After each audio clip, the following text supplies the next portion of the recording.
Hello and welcome to the Radical Podcast, inspired by the essence of the word radical, proceeding from the root. We explore the roots of metaphysical wisdom. This season is all about divination, tarot, and the power held within our intuition. This is The Radical with Nicole and Christina, the two metaphysical girls in the material world. Hello, welcome to the Radical Podcast. This is Christina. And I'm Nicole. Today we're talking about the planet Neptune. I'm going to go through my quick list or my not so quick list. I don't know. We'll see. I'm going to talk about the characteristics of Neptune. We talked a little bit about this when we were in the personalities of the planets, and then I kind of expanded on it a little bit because now I have more time to talk about them. When we did that podcast, I needed to talk about all the planets in that one little podcast. Now we can expand out. So there's only been one spacecraft, Voyager 2, that has flown by Neptune, and that was in 1989. Was that the same spacecraft that went to Uranus? Yes, Uranus in 1986. Neptune is an ice giant. It lacks a solid surface, but it is a little more solid than Uranus. And it's like that slushy. It's thick, slushy fluid of water, ammonia, and methane. And it does have probably, or definitely, an Earth-sized core. It does have a hot metal, or it does have a hot molten core because it has weather. It's made of the same stuff as Uranus, but Neptune has heat because of its core, and Uranus does not. Neptune cannot be seen with the naked eye. At high noon on Neptune, it's as dim as twilight on Earth. The sunlight is like 900 times weaker at high noon on Neptune. The methane in Neptune's upper atmosphere absorbs the red light from the sun and reflects the blue light. And that is why Neptune appears that blue, that azure blue. This was the note about Neptune. It has the fastest winds in the solar system. There's no land features, and it has a very viscous atmosphere because it's very, very cold. Nothing slows the winds down. It has very violent weather systems.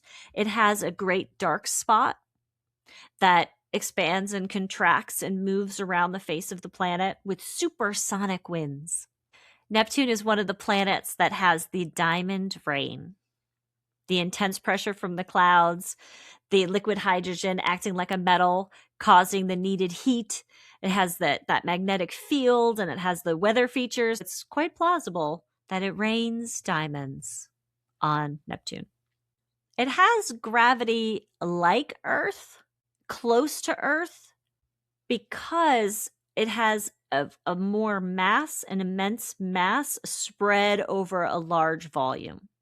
It has 6 faint rings. They're made of dust and ice. They're very faint, and they're named after the astronomers involved in the discovery of Neptune. Adams, Galilei, Arago, Lassell, and Leverrier. Like Perrier, Leverrier. It has 16 known moons, 14 are named. All the moons are named after sea deities. Neptune, named after the sea god in the Greek and Roman tradition, is out there with its myriad of moons named after other sea deities and other cultures. The biggest moon is Triton. That's the largest moon, and it does have a retrograde orbit. It's as big as Pluto, and it orbits in the opposite direction from the planet's rotation because it was most likely captured by Neptune's gravity. It might have been, under different circumstances, another planet out there, just like Pluto. And out of all the moons it has inner moons and outer moons. And one of the moons of Neptune, called Neso, it's one of the furthest ones away. It takes 25 years to orbit Neptune. Yeah. Wow. So wrap our heads around that and the moonscape of Neptune. A single year on Neptune lasts 146.8 Earth years, meaning since discovery, it did its first full rotation in 2011. Can you imagine if you just you were in the 70s or the 60s or even the when it was first discovered and you did that math in your head and you thought like 2011 was going to be so far away? Mm-hmm. You're like, it's going to be in the 21st century that it's going to do its full rotation. And here we are, already past it. A Neptunian year is 165 Earth years, and a day is 16 hours because it does have a fast rotation on its own axis. Moving on to the etymology of Neptune, like I said, that's the Roman god of the sea, the Greek Poseidon, and in the Greek language, the planet is still called Poseidon. In the Chinese, Vietnamese, Japanese, and Korean, the planet is named the Sea King Star.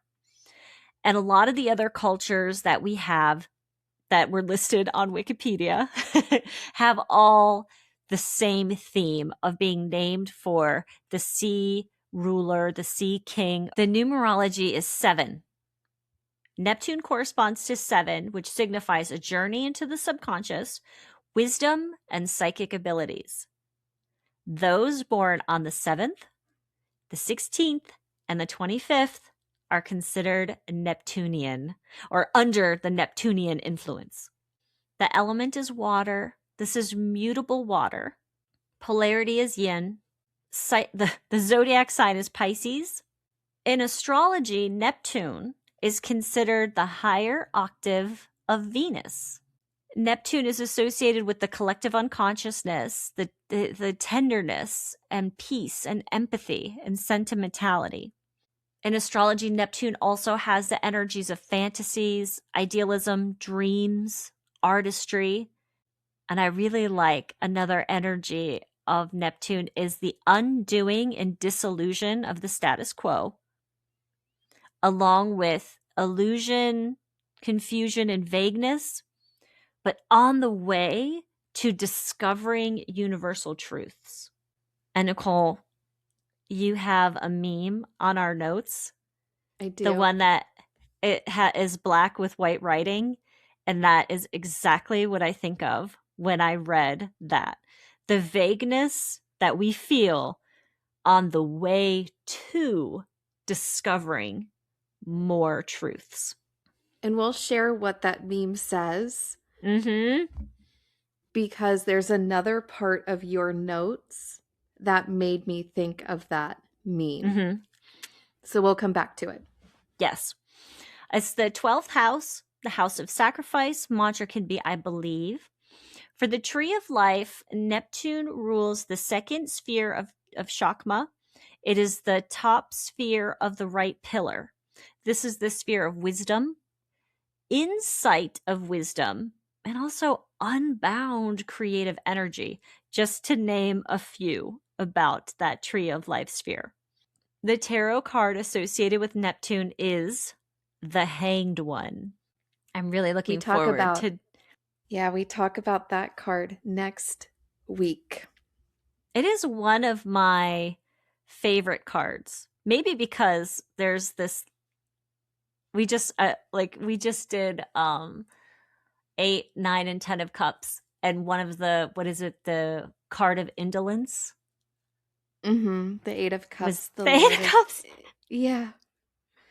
I looked it up. I was like, laziness or the action of inaction. And I'm like, I'm not saying that's what the Hanged One is doing, but there is an element of just like, well, just hold on. Let me think about this a little bit longer. Let me continue to gather more information. Let me look at this another way.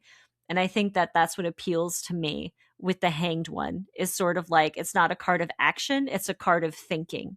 It's a card of processing and like digesting information and looking at information in another way. So it appeals to my indolent side. The chakra for Neptune is the third eye. That was what was in my book, and I did some internet searches. But I also really was drawn to another piece of information that beyond the 7 chakra system, there is a fourth eye chakra. It's located in the back of the head. I read that it can be considered the part of the head that's called the baby's cradle. So that back of the head where the head would rest down. And it's below the crown chakra, but there's not like a actual pinpoint of where this chakra energy is located. But it's also called the hidden chakra, the hidden guru chakra, or the inner guru chakra, which is higher consciousness. It's known as secret or hidden because it's revealed only through deep meditation. And it serves as an energetic center for higher consciousness and spiritual revelations. It's considered the higher center for spiritual revelation, and it's linked to the pineal gland area. It does connect us to spiritual dimensions and planes of consciousness beyond and separate from the individual self. That is one of the themes I'll be touching on again with Neptunian energy. It's beyond and outside the self, collective.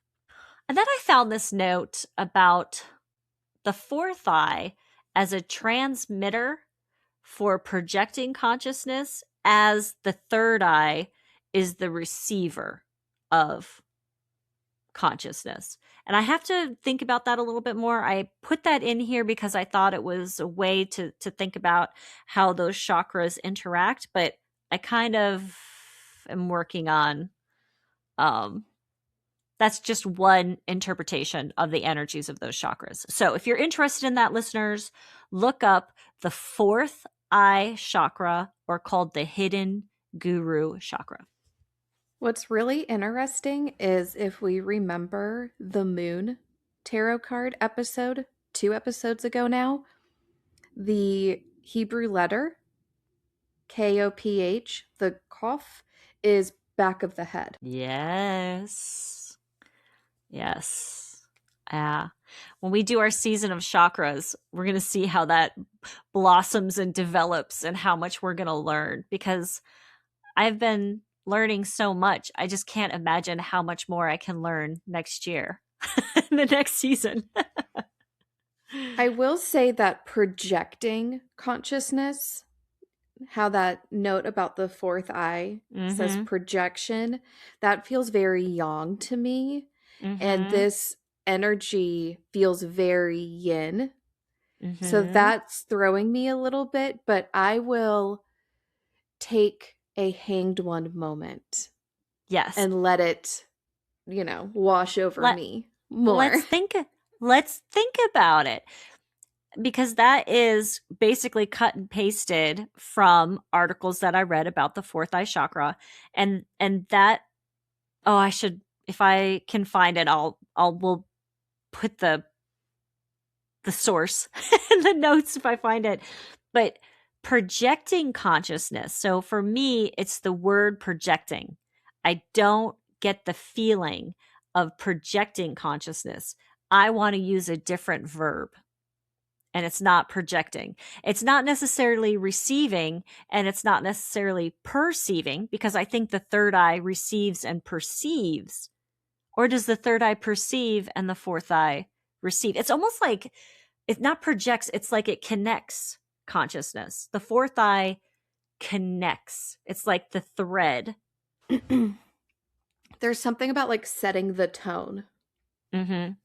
That is coming to my mind. Something like the fourth eye is creating the energetic like stamp of your consciousness or something like that. It could be our frequency, just like you change the frequency on your radio to pick up what you're listening for or what you're trying to receive, maybe I feel more of that with the fourth eye energy. Like an emission. Yeah. Mm-hmm. Yeah. Not a projection, but sort of like we're searching, like the satellite, like we're searching for information. Mm-hmm. Okay. So fourth eye chakra. The color associated with Neptune is the sea blue, that azure blue. They're finding out in more recent pictures of Neptune that it is very similar in color to Uranus, but the colors based on the sunlight's reaction with methane is that it's not a very different color blue than Uranus. But you know what? Let us just go with what works for us as we're developing our relationships with the planets. I like to think of it as that azure blue. The crystals associated with the planet Neptune, it can be aquamarine, which is the birthstone for Pisces, and that blue topaz is a very similar color to that. And then that is like that pale, dreamy blue. I mean, that aquamarine blue. In my collection, I pulled out a piece of Amazonite. I mean, this stone had quite a moment of popularity when were we both working at a yoga studio when this stone became popular? I mean, I think I have a mala and bracelets with this stone, and I have like pieces of it. And it is an incredibly beautiful stone with the pale blue, veins of white and brown and varying shades of blue. It made me think very closely to Neptune and that complexity of the ocean and our emotional ocean. Mm-hmm. And it's good. And Amazonite is called the stone of hope or the stone of truth. It's associated with being very soothing, calming, communicative, and for emotional balance. It can be closely tied to the heart chakra, but I mean, it's in how you perceive the energy yourself. And I always think of this stone as very soothing and calming to helping get into meditative states. I also have blue kyanite. Do you remember this stone? Mm-hmm. I have very small pieces, and these are the two stones that are in the picture of today's oracle cards. Ooh. So listeners, if you're listening to this, you'll see my two little pieces. And the blue kyanite is reflective and also a azure blue with veins of white and brown through it as well. It's not a solid color stone, which it appeals to me in my thought about the energy of Neptune. And again, it's for communication, self-expression, and spiritual connection. This one is tied to the throat chakra, and it could promote truth, clear blockages, and aids in spiritual growth, meditation, and aligning energies for inner peace and clarity. So we think about connecting to our higher consciousness, soothing, calming, meditative stones. That's what I think of. For the body parts associated with Neptune, the pineal gland, which I have often called the pineal gland, but that's not how that word is spelled at all. Pineal versus pineal. Yeah, I've heard it said both ways, I think.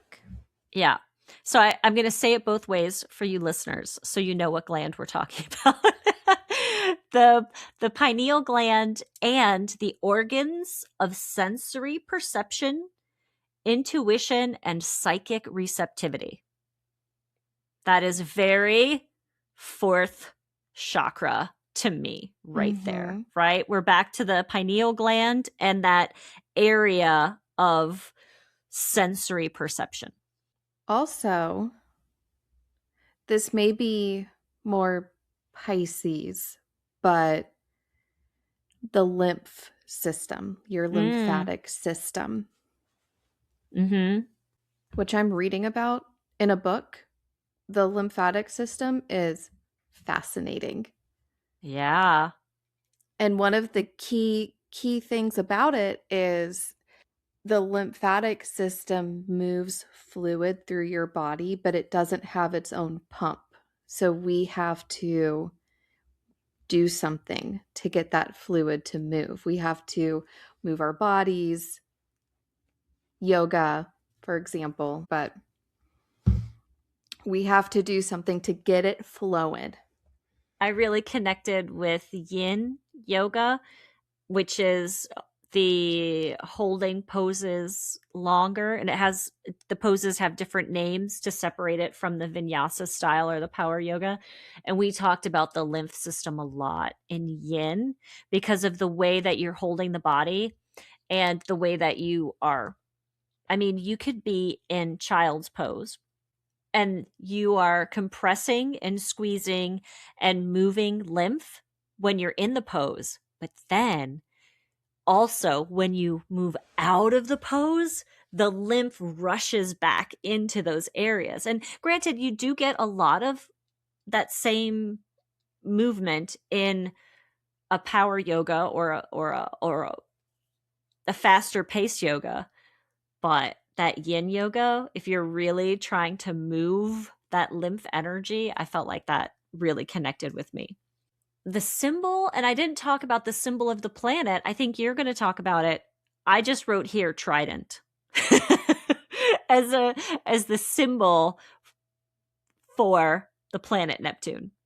The themes out of everything that we went through, and Nicole's going to talk more about themes, but these are the ones that I pulled forward. We'll see if we kind of came on the same ones, is deep collective emotions like empathy, sympathy, love, compassion, the types of emotions that make it possible for us to live in communities, to live successfully in communities, those types of deep collective emotions.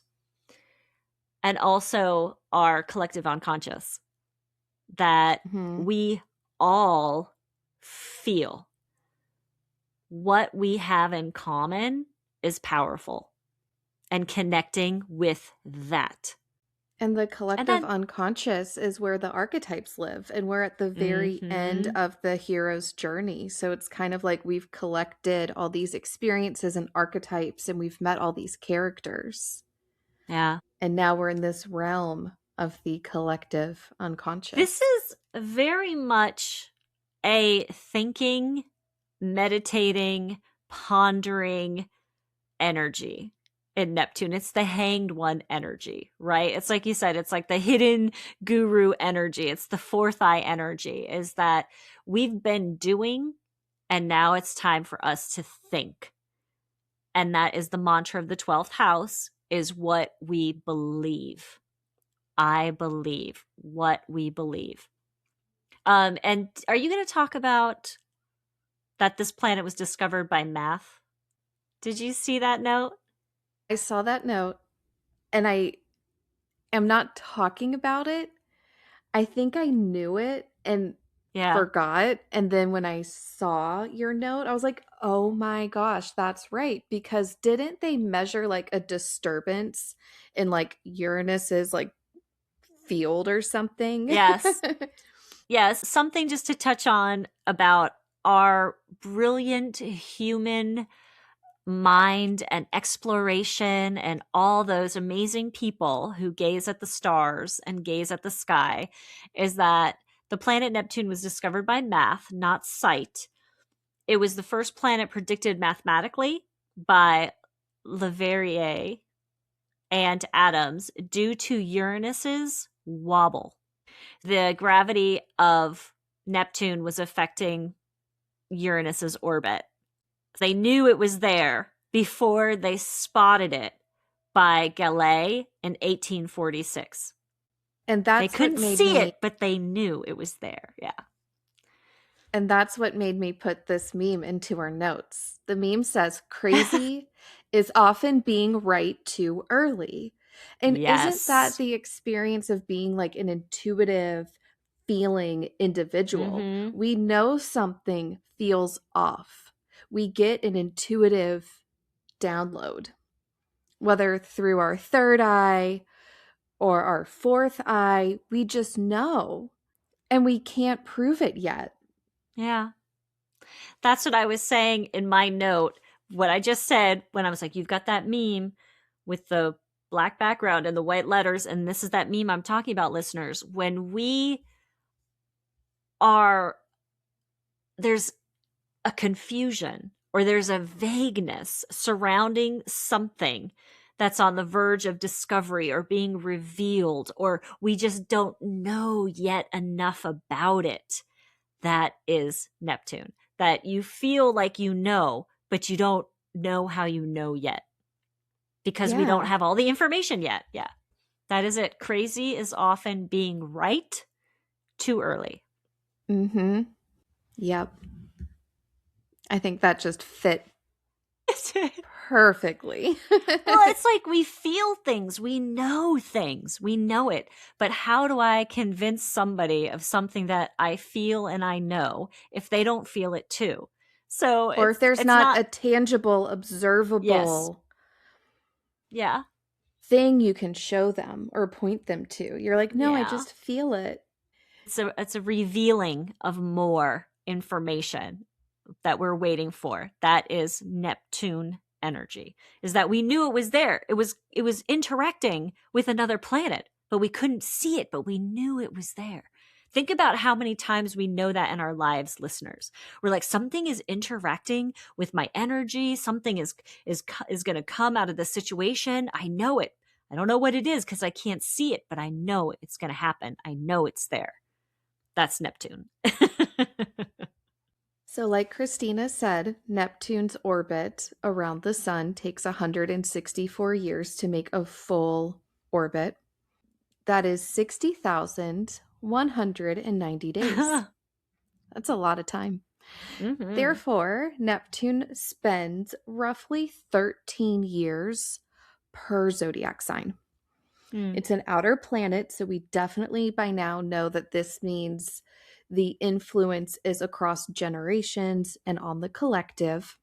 Neptune was discovered in 1846, like Christina said, just short of about 100 years after Uranus was discovered in 1781.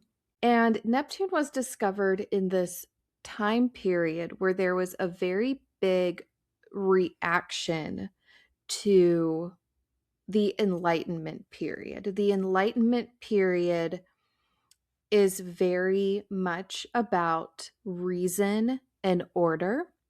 It was during the Age of Enlightenment that Isaac Newton basically dismissed astrology and called it poor thinking and a superstition. And it was at that point that astrology, even though it had been studied in these, institutions and had been very highly prized, it had been dismissed to the periphery of society, and it lost its standing and respectability in the academic world. So that reaction to the Enlightenment period was the Romanticism movement. So a lot of art and artists from this movement focus more on the senses and the emotions, the feelings, the intuitive world. From the romantic point of view was order and reason are not enough to understand our world. We have to factor in our senses. And so from there, we get these mystical and imaginative qualities that are associated with Neptune. Present day, as of today, we're in February 2026. Neptune is in the sign of Aries, and it'll be there until 2039. Pam Gregory says that Neptune in Aries is about spiritual action and being your own spiritual hero.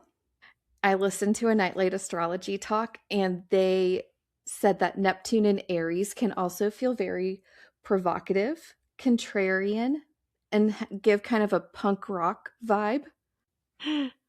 And of course, this month on the 20th, Saturn will conjoin Neptune at 0 degrees of Aries. This is, of course, the first degree of the zodiac. It's called sometimes the Aries point or the creator degree. Pam Gregory calls this conjunctions energy making real the dream.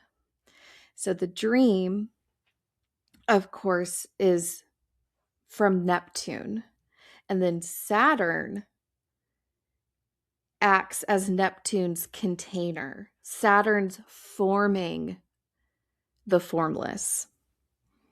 Neptune also brings the theme of dissolving old structures. I always think about how water erodes earth. So we have Neptune dissolving old ways, Saturn's building new ones. Saturn also helps bring clarity to Neptune's vision.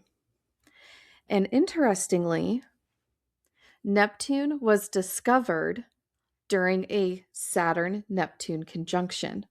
Oh.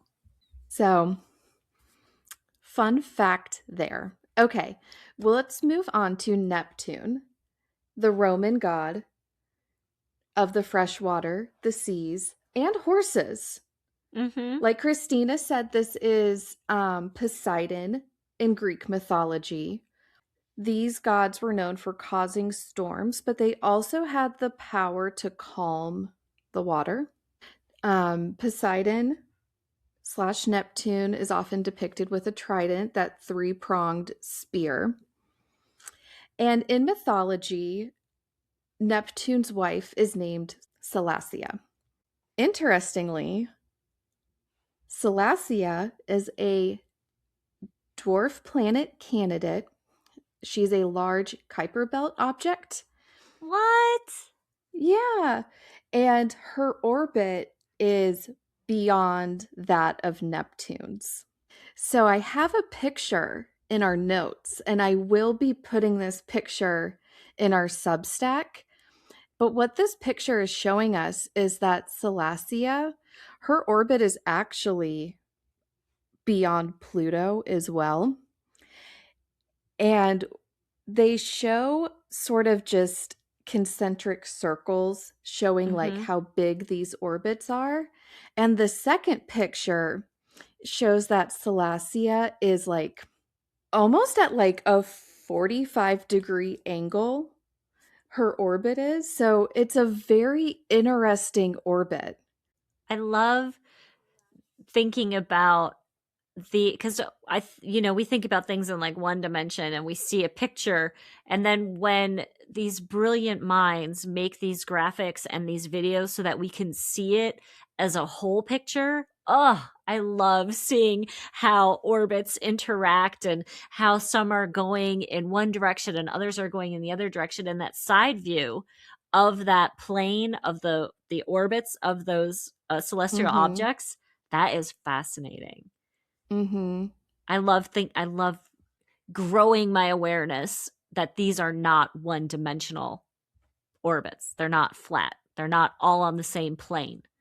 Yes. It kind of blew my mind looking at this picture too.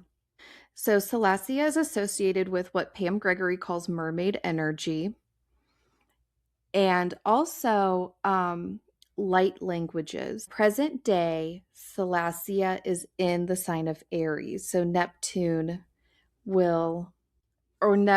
is in Aries with his companion. Ooh.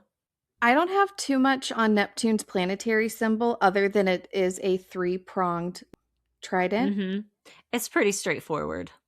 Neptune is domiciled in Pisces, therefore in detriment in Virgo. Neptune is exalted in Cancer, fall Capricorn.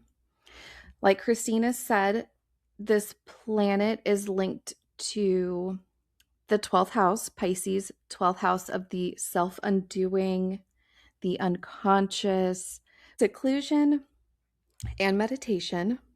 Gotta find that hidden guru through meditation.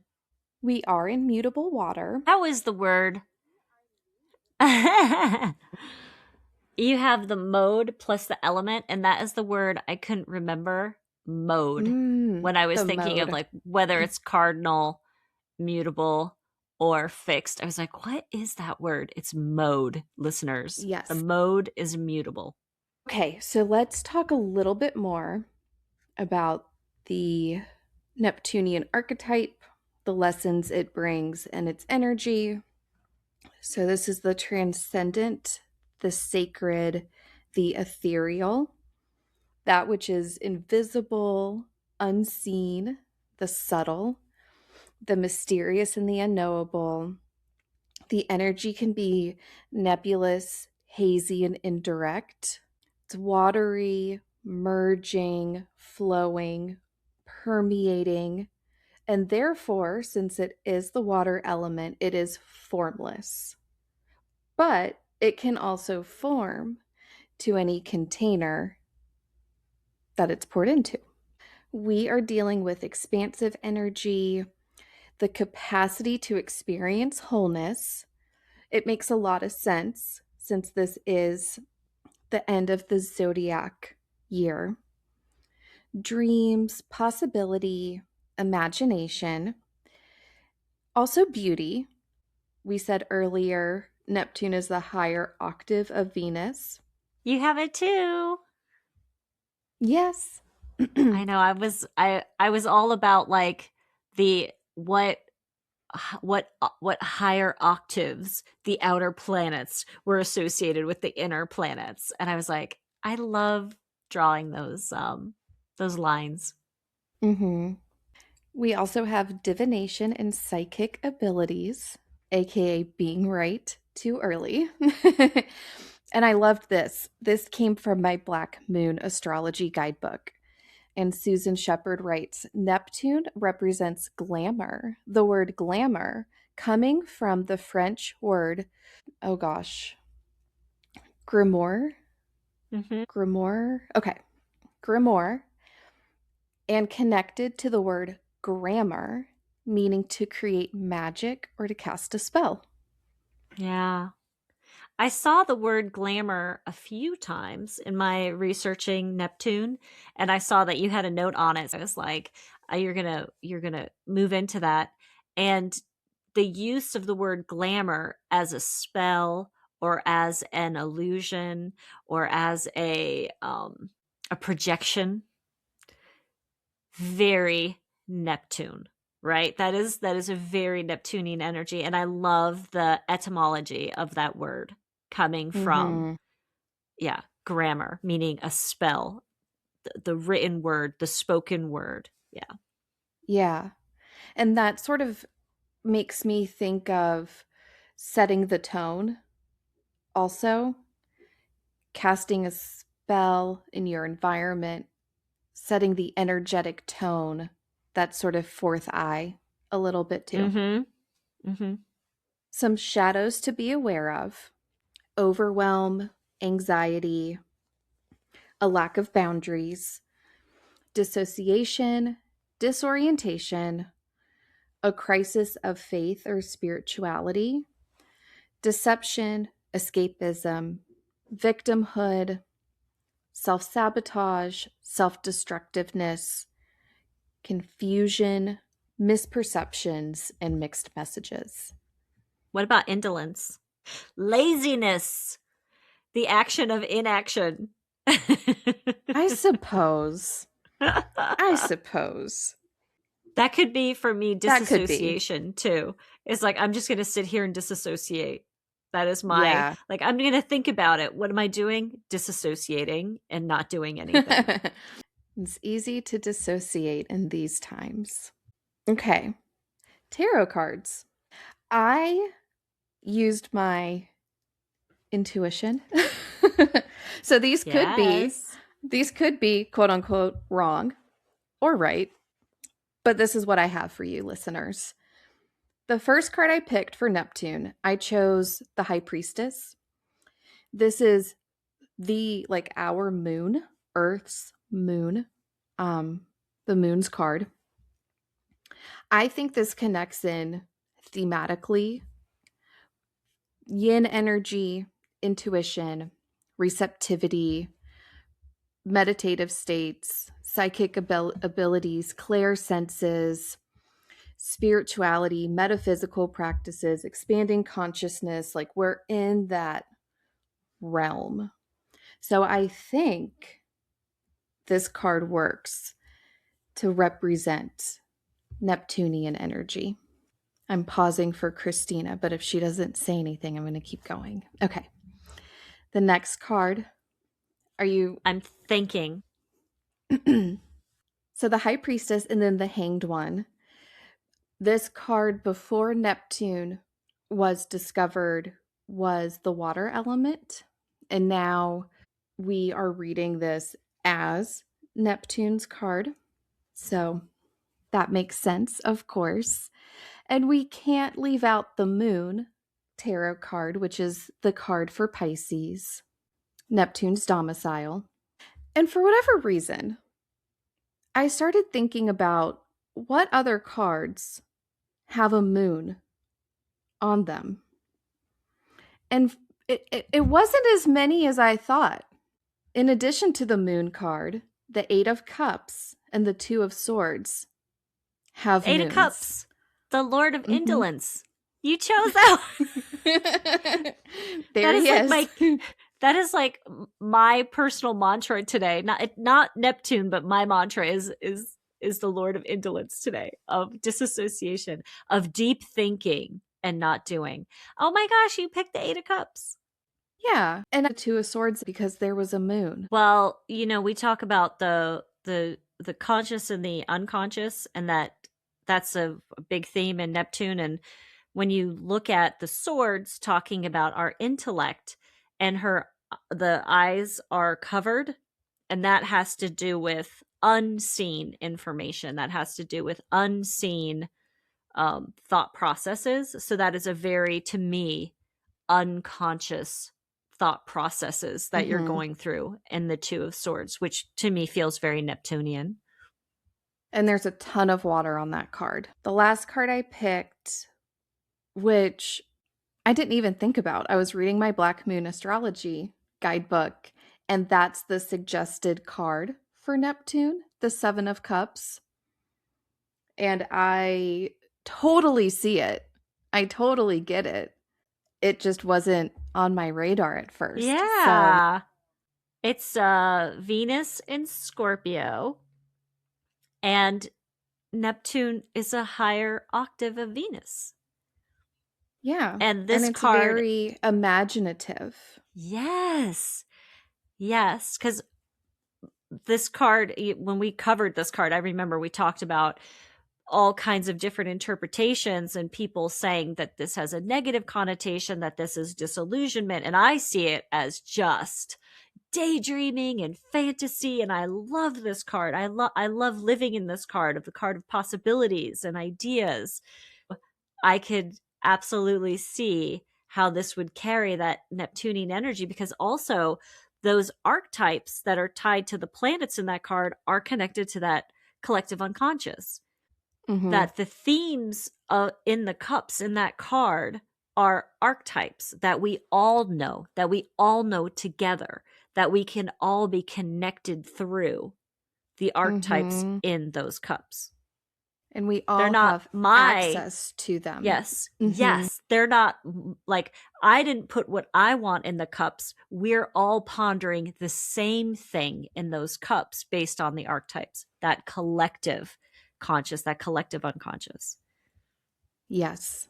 Oh, now I'm really thinking. Now I'm really in the Hanged One mentality, contemplation. Let's see. I made like a Decan chart by copying and pasting the Decan information from the Eight of Cups, Two of Swords, and Seven of Cups. And it's interesting because the moon is the planetary ruler of the Two of Swords. The Seven of Cups, the planetary ruler is Venus. And then for the Eight of Cups, the Moon Tarot card is the corresponding zodiac major arcana card. So just like more connections, just more layers of again, meaning connections. This was fun to look at. For the new planets, we don't normally talk about minor arcana cards. So this was a little different with Neptune. I was going to leave it at the High Priestess, the Hanged One, and the Moon. And I was like, I don't know. I feel that these need to be a part of what we talk about today. Yeah. Well, once we put the story together and we've been gathering and compiling all this information the past 2 years, I am so grateful that now I can see the connections and I can draw the connective lines and the similarities and the oppositions from these cards and what we're talking about and why the energies might match, might challenge, might restrict the energies of Neptune. And that's the whole point of it, right, listeners? That's the whole point of this, is understanding the energies interacting. Mm-hmm. Fantastic, Nicole. Snaps to you. Cheers to you. I like it. Thank you. Yeah, I really liked getting to know Neptune. I really like this energy, and I'm very excited to talk about the Hanged One next week. Yeah. It's one of my favorite cards that appeals to me in my Gemini mind when I'd like to get lost in my thoughts. Are you ready for the message from the universe? See what thoughts the universe has for us today? I'm using my Crystals and Chakras Oracle deck by Luca Apicella. I have 3 cards. 1, 2, or 3. Card 1 is the second chakra, the sacral chakra, Svadhisthana. The color is bright orange, and the key words, I feel. Management of our feminine aspects, processing of emotions, and inner listening are found in the second chakra. Thanks to Svadhisthana, the animal and primitive nature of reproductive sexuality of the first chakra gives way to emotions and feelings, and the animal being is transformed into a higher being, which associates sexual union with the word love. The true union of instinct and emotion takes place in this energy center. The second card is messages, and this is a helping card. Are you listening to yourself? If you want to receive messages from the cosmos or from your guides, you need to pay attention to yourself. Stop and find precious moments of silence in which to close your eyes and listen. You can also ask for messages to be conveyed to you in other ways. Messages can often come through daily signs, repetitive numbers, books, or meetings. Look around you. There's no such thing as chance, just signs through which the cosmos communicates with human beings. And the last card is hyaline quartz. It is a crystal for the crown chakra, or Sahasrara. The color of this crystal is transparent, and the keyword for this crystal is connect. This crystal naturally has a single tip, a single termination, or double tip, a double termination. With this crystal, we can amplify our own frequencies by raising them up, helping us overcome various dysfunctional behavioral issues by first understanding them. It can be used throughout the body and is particularly effective on the 7th chakra, the center of our connection with our spiritual side. Hyaline quartz. I wonder if that just is quartz with the points in them. I have to look that up because I have some double terminated quartz. I'm going to reread the 4th eye sentence and change out projecting for amplifying. The 4th eye as a transmitter for amplifying consciousness, different from the 3rd eye receiver. That works a lot better. I like that. Thank you, universe. Thank you, universe. Lots to think about. Oh, how fun was this? Neptune. I'm so glad we revisited and spent time with Neptune. Me too. And we'll be back next week. The Hanged One, card number 12. And until then, listeners, thank you so much. We love you. Bye. Bye. Thank you for listening to this episode. The Radical Podcast is created and produced by Nicole and Christina. Music by Van Horton. His Instagram is Van Horton Music. Stay in touch with us at linktr.ee/theradicalpodnc.